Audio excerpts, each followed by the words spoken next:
नमस्ते साथी, तपाईँलाई स्वागत छ संसारमा। आजको भिडियोमा चाहिँ हामीले आफ्नो एटीएम कार्डलाई चाहिँ अनलाइन पेमेन्टको लागि चाहिँ कसरी एक्टिभेट गराउने भन्ने कुराको बारेमा चाहिँ कुराकानी गर्नेछौँ। अब तपाईहरुको डेफिनेटली बैंक अकाउन्ट त छ नै होला र तपाईले आफ्नो बैंक अकाउन्टबाट यस्तो खालको एउटा एटीएम कार्ड पनि पाउनु भएको छ होला। सो यस भिडियोमा चाहिँ अब तपाईले यो एटीएम कार्डलाई युज गरेर चाहिँ तपाईले अनलाइन पेमेन्टहरु कसरी गर्न सक्नुहुन्छ भन्ने कुरा भन्दा पनि यो कार्डलाई चाहिँ तपाईले चाहिँ अनलाइन पेमेन्टको लागि चाहिँ कसरी एक्टिभेट गराउन सक्नुहुन्छ भन्ने कुरा चाहिँ यस भिडियोमा चाहिँ हामी कुराकानी मतलब जानकारी गराउने छौँ। सो अब हामीले चाहिँ आफ्नो एटीएम कार्डलाई चाहिँ इन्टरनेट पेमेन्टको लागि एक्टिभेट गराउन खोज्दाखेरि अथवा यसो सोच्दाखेरि चाहिँ हाम्रो दिमागमा तीनवटा क्वेशन आउन सक्छ। सो त्यो तीनवटा क्वेशन के छ भन्दाखेरि सबभन्दा फर्स्ट क्वेशन त यही हो कि हामीले चाहिँ आफ्नो एटीएम कार्डलाई चाहिँ अनलाइन पेमेन्टको लागि एक्टिभेट कसरी गराउने। दोस्रो क्वेशन कि हामीले आफ्नो एटीएम कार्डलाई अनलाइन पेमेन्टको लागि एक्टिभेट नगराएर पनि त सब कुरा चलिरहेको छ हैन, मतलब के त्यस्तो केही फरक त परेको छैन। सो हामीले चाहिँ एक्चुअली आफ्नो एटीएम कार्डलाई चाहिँ इन्टरनेट पेमेन्टको लागि एक्टिभेट चाहिँ किन गराउने त। सो दोस्रो क्वेशन यो छ। र त्यसपछि थर्ड क्वेशन आउन सक्छ कि हामीले चाहिँ आफ्नो इन्टरनेट पेमेन्टको लागि चाहिँ सपोज इन्टरनेट पेमेन्टको लागि चाहिँ आफ्नो एटीएम कार्ड एक्टिभेट गरायौँ भने चाहिँ यो कतिको सेक्युर छ त हैन, सेक्युरिटी कन्सर्न एउटा आउन सक्छ। सो र यो आउनु पनि कुरा हो। सो यो तीनटा क्वेशन चाहिँ तपाईको दिमागमा आउन सक्छ। सो म यो तीनटै क्वेशनलाई चाहिँ एन्सर गर्ने ट्राई गर्छु। सो सबैभन्दा पहिलो क्वेशनमा जाउँ। सो हामीले चाहिँ अब एटीएम कार्ड चाहिँ इन्टरनेट पेमेन्टको लागि कसरी एक्टिभेट गर्ने। सो एक्टिभेट गर्नको लागि दुईवटा मेथड छ। एउटा मेथड के छ भन्दाखेरि तपाईले डाइरेक्टली आफ्नो बैंकको ब्रान्चमा गएर भिजिट गर्न सक्नुहुन्छ र उहाँहरुलाई चाहिँ मैले चाहिँ आफ्नो एटीएम कार्डबाट चाहिँ अनलाइन पेमेन्ट गर्नुपर्ने छ अथवा अनलाइन पेमेन्ट गर्नको लागि चाहिँ यो कार्ड चाहिँ एक्टिभेट गरिदिनुस् भनेर भन्नुभयो भने, अथवा जस्तै कि तपाईले मलाई चाहिँ दराजमा पेमेन्ट गर्नु छ भनेर भन्नुभयो भने चाहिँ उहाँहरुले चाहिँ तपाईलाई एउटा फर्म दिन्छ। त्यो फर्म चाहिँ तपाईले फिल अप गरेर सबमिट गरिसकेपछि तपाईको एटीएम कार्ड चाहिँ एक्टिभेट हुन्छ हैन अनलाइन पेमेन्टको लागि। र अर्को दोस्रो मेथड के छ भन्दाखेरि त्यसमा चाहिँ तपाईले बैंक ब्रान्च चाहिँ भिजिट गर्नु पर्दैन। तर यो मेथड चाहिँ सबै बैंकको लागि चाहिँ एप्लिकेबल नहुन पनि सक्छ होला, तर पनि तपाईले एकचोटी ट्राई चाहिँ हान्न सक्नुहुन्छ है यो सेकेन्ड मेथड पनि। अब सेकेन्ड मेथड के छ भन्दाखेरि तपाईले आफ्नो घरमै बसेर गर्न सक्नुहुन्छ। अब त्यसको लागि चाहिँ तपाईले आफैले एउटा मतलब एउटा व्हाइट सिटमा चाहिँ एउटा लेटर लेख्नु होला, एप्लिकेसन लेटर लेख्नु होला। अब एप्लिकेसन लेटर के को बारेमा भन्नुहुन्छ डेफिनेटली यसको बारेमा कि मेरो यति नम्बरको कार्डलाई चाहिँ एक्टिभेट गराइदिनुस् हैन, इन्टरनेट पेमेन्टको लागि एक्टिभेट गराइदिनुस् भनेर त्यस्तो खालको एउटा एप्लिकेसन लेख्नुपर्ने हुन्छ। त्यहाँ एउटा आफ्नो सिग्नेचर हाल्नुस् र त्यसलाई चाहिँ स्क्यान कपी गरेर राख्नुस् है। सो अब एप्लिकेसन कसरी लेख्ने एक्ज्याक्टली भनेर त्यसको लागि चाहिँ म एउटा फर्मेट पनि यहाँ के भन्छ स्क्रिनशट पनि हाल्दिन्छु र प्लसमा त्यसको लिंक पनि तल डिस्क्रिप्सनमा राखिदिन्छु। यो फर्मेट चाहिँ एनआईसी एसिया बैंकको हो हैन, इन्टरनेट पेमेन्ट एक्टिभेसनको, तर डेफिनेटली जुन बैंकमा पनि सेमै फर्मेट हुन्छ। सो बस बैंक नाम चेन्ज गरिदिनु होला, लोकेसनहरु चेन्ज गरिदिनु होला, बाँकी जुन एप्लिकेसनमा भएको जुन इन्फर्मेसन छ अथवा जे रिक्वेस्ट लेटर छ त्यो चाहिँ सेम नै हुनेछ। सो त्यसरी नै तपाईले त्यो स्याम्पल हेरेर चाहिँ तपाईले मजाले गर्न सक्नुहुन्छ। त्यसको लिंक तल डिस्क्रिप्सनमा भेट्न सक्नुहुन्छ।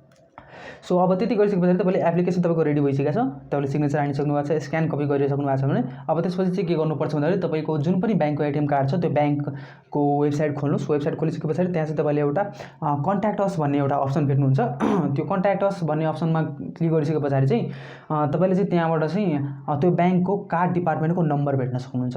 त्यो कार्ड डिपार्टमेन्ट नम्बरमा कल गर्नुस् र कल गरेर भन्नुस् कि मलाई चाहिँ यस्तो अनलाइन पेमेन्टको लागि चाहिँ आफ्नो कार्ड चाहिँ एक्टिभेट गराउनु पर्ने छ र त्यसको लागि चाहिँ मैले एप्लिकेसन चाहिँ लेखिसकेको छु, मसँग स्क्यान कपी अवेलेबल छ, तपाईँ चाहिँ आफ्नो कार्ड डिपार्टमेन्टको इमेल आइडी प्लिज प्रोभाइड गरिदिनुस् ताकि म चाहिँ त्यो स्क्यान कपी तपाईहरुलाई फरवर्ड गरिदिन्छु र त्यसपछि चाहिँ तपाईहरुले चाहिँ एक्टिभेट गरिदिनु होला भनेर यसरी रिक्वेस्ट गर्न सक्नुहुन्छ। र डेफिनेटली सबै बैंकको त आई डोन्ट नो हैन, तर मोस्ट अफ द बैंकले त्यसरी पनि एप्लिकेसन चाहिँ एक्सेप्ट गर्छन्, किनकि अहिले अब तपाईलाई थाहा नै छ पेन्डेमिक सिचुएसन चलिरहेछ। सो बैंक पनि चाहँदैनन् कि हामी सानो कुराको लागि चाहिँ बैंकै भिजिट गरिराखौँ भनेर, र यो कुरा चाहिँ डिजिटली यतिकै इमेलबाट पनि हुन सक्ने कुरा छ। सो त्यही भएर चाहिँ त्यसमा त्यस्तो खासै केही प्रब्लम छैन। तपाईले चाहिँ कार्ड डिपार्टमेन्टमा कल गरेर मजाले यस्तो रिक्वेस्ट राख्न सक्नुहुन्छ र त्यसरी चाहिँ तपाईले भिजिटै नगरिकन पनि यतिकै पनि एक्टिभेट गराउन सक्नुहुन्छ। सो हाम्रो फर्स्ट क्वेशनको चाहिँ एन्सर चाहिँ मैले गरिसकेँ। अब सेकेन्ड क्वेशन आउँछ कि हामीले चाहिँ अब यतिकै पनि सबै कुरा भइरहेको छ, सो हामीले चाहिँ अब एक्टिभेट गराउनै पर्ने आवश्यकता चाहिँ के छ त, किन चाहिँ एक्टिभेट गराउनु त आफ्नो कार्डलाई।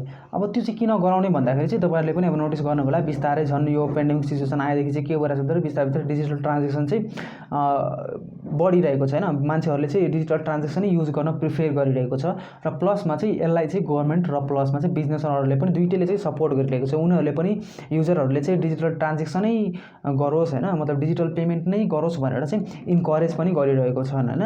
अब गभर्नमेन्टले किन इन्करेज गरिरहेछ र बिजनेस ओनरले किन इन्करेज गरिरहेछ भन्ने कुरा त्यसको एउटा डिफ्रेन्ट पर्सपेक्टिभ छ, त्यसमा डिफ्रेन्ट भिडियो बनाउन सकिन्छ हैन। तर अहिले चाहिँ हामी उनीहरूको पर्सपेक्टिभबाट नसोचौँ, हाम्रो आफ्नो पर्सपेक्टिभबाट सोचौँ कि हामीले चाहिँ किन एक्टिभेट गराउनु अथवा हामी चाहिँ किन इन्करेज हुने त, हामी किन चाहिँ एक्टिभेट गराएर आफ्नो कार्डबाट चाहिँ अनलाइन पेमेन्ट्सहरू चाहिँ किन गर्ने त। अब किन गर्ने भन्दाखेरि मैले अघि नै भने बिजनेस ओनर प्लस गभर्नमेन्ट दुईटैले चाहिँ इन्करेज गरिरहेछ। सो इन्करेज अब कसरी गर्न सक्छ, अब इन्करेज गर्नुको लागि के इन्सेन्टिभ दिनु पर्यो हैन।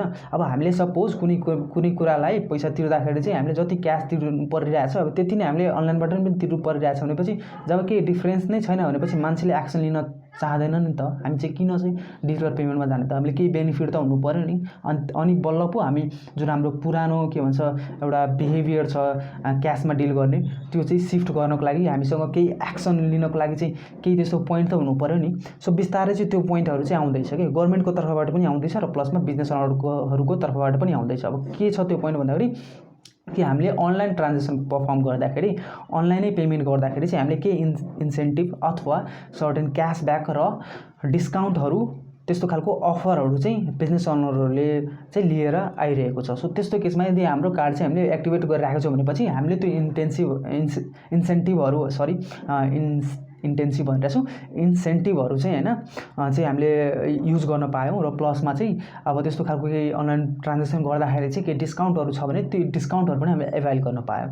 अब फर इक्जाम्पलको लागि तपाईँले नोटिस गर्नुभयो होला दराजले चाहिँ केही समय पछाडिदेखि नै चाहिँ डिजिटल पेमेन्टलाई यानि कि कार्ड पेमेन्टलाई चाहिँ एकदमै हैन जति सक्छ उनीहरूले आफ्नो तर्फबाट चाहिँ गरिरहेछन्, एकदमै इन्करेज गरिरहेछन्। सो त्यही भएर चाहिँ तपाईँले देख्न सक्नुहुन्छ दराजमा चाहिँ कस्तो छ भन्दाखेरि लगभग हरेक ब्याङ्कको कार्डमा चाहिँ सर्टेन केही न केही पर्सेन्टेज चाहिँ उनीहरूले डिस्काउन्ट दिने गर्छ। अब सपोज तपाईँले कुनै प्रोडक्ट दराजबाट अर्डर गर्नुभयो है, अब त्यो अर्डर गरिसकेपछि तपाईँले यदि क्यास अन डेलिभरीमा चाहिँ पेमेन्ट गर्नुभयो भने त्यो प्रोडक्टको प्राइस जति थियो तपाईँले त्यति नै तिर्नुपर्ने हुन्छ।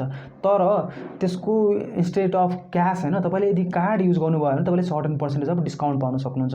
सो डिफ्रेन्ट ब्याङ्कको चाहिँ डिफ्रेन्ट पर्सेन्टेज छ, अब कुनैको 15%, कुनैको 20%सम्म पनि डिस्काउन्ट छ, तर म्याक्सिमम डिस्काउन्ट चाहिँ 500, 1000 त्यस्तै छ हैन। अब त्यसको चाहिँ म लिङ्क र प्लसमा चाहिँ त्यसको एउटा स्क्रिनसट पनि यता कतै राखिदिन्छु तपाईँलाई बुझ्न सजिलो होस् भनेर। सो दराजले चाहिँ त्यसरी चाहिँ इन्करेज गरिरहेछन् युजरलाई कि तपाईँहरू कार्ड युज गर्नुहोस् भनेर। सो तपाईँले चाहिँ के गर्न सक्नुहुन्छ, आफ्नो कार्डलाई चाहिँ इन्टरनेट पेमेन्टको लागि एक्टिभेट गराएर कि तपाईँले चाहिँ त्यो जुन इन्करेज गर्नको लागि जुन इन्सेन्टिभहरू दिइरहेछ प्लसमा त्यो अफरहरू जुन दिइरहेछ त्यो अफरहरू चाहिँ तपाईँले ग्र्याब गर्न सक्नुहुन्छ।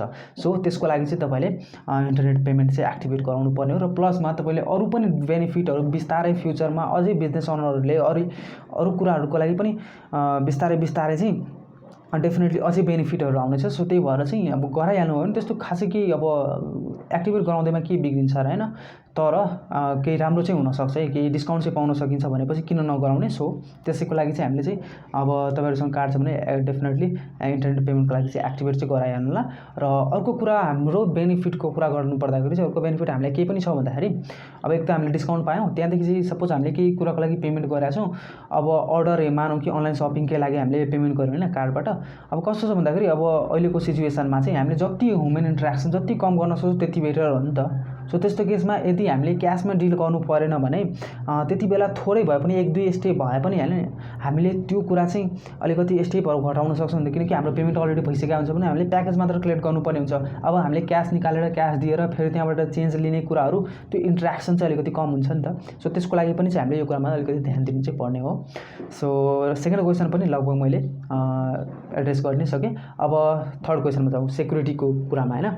सो डेफिनेटली अब हामीले चाहिँ कुनै पनि नयाँ कुरा चाहिँ हैन एडप्ट गर्न खोज्दाखेरि त्यस्तो सेक्युरिटी कन्सर्नहरू चाहिँ डेफिनेटली नै आउँछ र यसमा सेक्युरिटी कन्सर्न छ पनि हैन, यसमा रिस्क नभएकै कुरा पनि हैन, मतलब हुनसक्छ यदि तपाईँले इन्टरनेट पेमेन्ट एलाउ गर्नुभयो भने चाहिँ एक्टिभेट गर्नुभयो भने त्यहाँ चाहिँ अब पोसिबिलिटिजहरू छ कि सपोज तपाईँले कुनै वेबसाइटमा चाहिँ कार्डले पेमेन्ट गर्नुभएको थियो र त्यो वेबसाइट ह्याक भयो र तपाईँको कार्ड डेटाहरू चाहिँ लिक भयो हैन। सो त्यो पोसिबिलिटी छ नभएको चाहिँ हैन, तर त्यति सजिलो पनि छैन, मतलब त्यस्तो भइहाल्छ भन्ने पनि छैन, एकदम चान्सेस कम छ। अब हुन त हामीले इन्टरनेटमा आउने बित्तिकै हैन अब सिक्योर त 100% केही पनि छैन, सो थोर बहुत रिस्क त लिनै पर्छ हैन।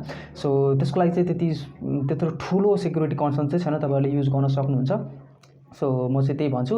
र अर्को कुरा के छ भन्दाखेरि कि सपोज यदि तपाईँको डेटा लिक भइहाल्यो भने पनि तपाईँको कार्ड डेटा चाहिँ कतै लिक भइहाल्यो भने पनि कस्तो छ भन्दाखेरि अब सपोज त्यो कार्ड डाटा युज गरेर यदि कसैले कुनै ट्रान्जेक्सन पर्फर्म गर्न खोज्यो भने पनि त्यहाँ पनि एउटा अथेन्टिकेसन चाहिन्छ कि, त्यो चाहिँ ओटिपी भनिन्छ होइन। सो कस्तो हुन्छ भन्दाखेरि तपाईँले अब कार्डबाट पेमेन्ट गर्न खोज्दै हुनुहुन्छ अथवा तपाईँको कार्डबाट कसै अरूले पेमेन्ट गर्न खोज्दैछ भने पनि तपाईँको मोबाइल नम्बरमा चाहिँ एउटा ओटिपी आउँछ। अब त्यो ओटिपी कोड तपाईँले नदिएसम्म चाहिँ त्यो ट्रान्जेक्सन चाहिँ कम्प्लिटै हुँदैन, त्यो ट्रान्जेक्सन चाहिँ तपाईँको ब्याङ्क एकाउन्टबाट पैसै काट्दैन। सो तपाईँको कार्ड डाटा लिक भयो भने तपाईँको फोन नम्बर त तपाईँसँगै हुन्छ नि त होइन, एसएमएस त तपाईँकैमै आउनु हो। सो त्यो एउटा सिक्युरिटी लेभल अझै पनि छ होइन। र एक त त्यतिकै तपाईँको कार्ड यतिकै पब्लिक भइहाल्ने कुरा पनि त्यति सिम्पल छैन। सो त्यत्रो ठुलो केही सिक्युरिटी कन्सर्न छैन। सो आई होप कि मैले तपाईँहरूलाई अब आएको क्वेसनहरू चाहिँ मैले एड्रेस गर्न सकेको छु राम्रैसँग भनेर। सो डेफिनेटली तपाईँहरूले मलाई विश्वास छ कि तपाईँले बुझिसक्नु होला कि हामीले चाहिँ इन्टरनेट पेमेन्टको लागि चाहिँ कार्डलाई कसरी एक्टिभेट गराउन सक्छौँ र प्लसमा चाहिँ हामीले किन गराउनु पर्ने हो भन्ने कुराहरू। र यदि अझै पनि केही कन्सर्न छ तपाईँहरूको दिमागमा अथवा केही कुरा सोध्न चाहनुहुन्छ भने डेफिनेटली तपाईँले तल कमेन्ट बक्समा गएर कमेन्ट गर्न सक्नुहुन्छ र म तपाईँहरूलाई डेफिनेटली रिप्लाई गर्ने नै छु। र अर्को कुरा के छ भन्दाखेरि चाहिँ मैले चाहिँ फेस क्याम भिडियो त्यस्तो खासै बनाउने गरेको थिएन होइन। पहिला चाहिँ सायद 1-2वटा बनाएको थिएँ, तर त्यस्तो खासै बनाउने गरेको छैन। सो डेफिनेटली त्यहाँ चाहिँ केही फ्लहरू चाहिँ हुनसक्छ। सो त्यसको बारेमा चाहिँ तपाईँहरूले केही फिडब्याक दिन मन लाग्छ, केही सजेसन दिन मन लाग्छ भने डेफिनेटली कमेन्ट बक्समा गएर सजेसन दिनु होला। तपाईँको feedback will be really helpful for me होइन। I will definitely appreciate that. So यति भन्दै चाहिँ म आज यस भिडियोबाट चाहिँ बिदा माग्न चाहन्छु। हस्त नमस्ते, जय नेपाल।